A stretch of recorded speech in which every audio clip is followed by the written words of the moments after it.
આજે આપણે નાનકડા બિઝનેસ વિશે વાત કરવાની છે, કારણ કે આપણે કેવો બિઝનેસ લઈને આવ્યા છો. કારણ કે આપણી જોડે કશું નથી હવે, કારણ કે 1000 થી 2000 રૂપિયા છે ને આપણે બિઝનેસ કરવો છે કે શું બિઝનેસ કરવો છે. કારણ કે અત્યારે ભાઈ ઘણા લોકો ભાઈ ફરતા હોય છે, તમને ખબર કે સાયકલ લઈને ફરતા હોય છે.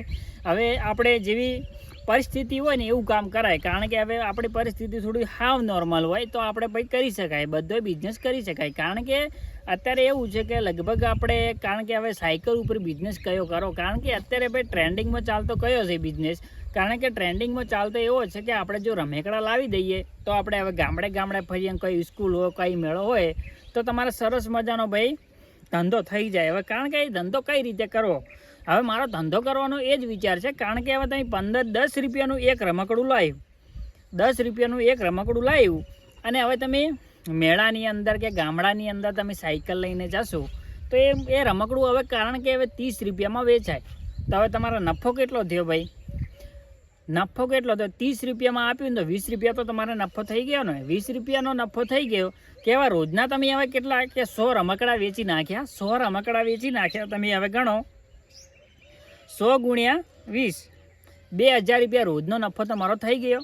2000 રૂપિયા રોજનો નફો થઈ ગયો તો હવે મારું એટલું જ કહેવું છે કે હવે તમારા 30 દિવસના કેટલા થશે? કારણ કે હવે આટલા તો તમે હવે ગમે ત્યાં કમાવા જો ને તોય પણ ના થાય. કારણ કે ઘણા લોકો એવા હશે કે ભાઈ આ તો ભાઈ અમારાથી બિઝનેસ ના થાય ને, આ તો આમ ના થાય ને, ભાઈ આવું કોણ વેચે ને આમ કોણ કરે ને, એવું ઘણા લોકો ભાઈ અત્યારે કહેતા હોય છે. પણ આપણે હવે કમાવા માટે ભાઈ ગમે તે કરવું પડે ને. અત્યારે ભાઈ મહેનત કરીને કમાવું ને એની અંદર તો આપણે કશું છે જ નહીં. કારણ કે આપણે મહેનત કરીને કમાવું ને એમાં કોઈ શરમ રાખવી નહીં, કોઈની શરમ ના રાખવી. કારણ કે રોજનું તમારે હવે 2000નો નફો થયો અને 2000 ગુણ્યા તમે હવે 30 કરો તો તમારે મહિનાનો કેટલું થઈ ગયું ભાઈ?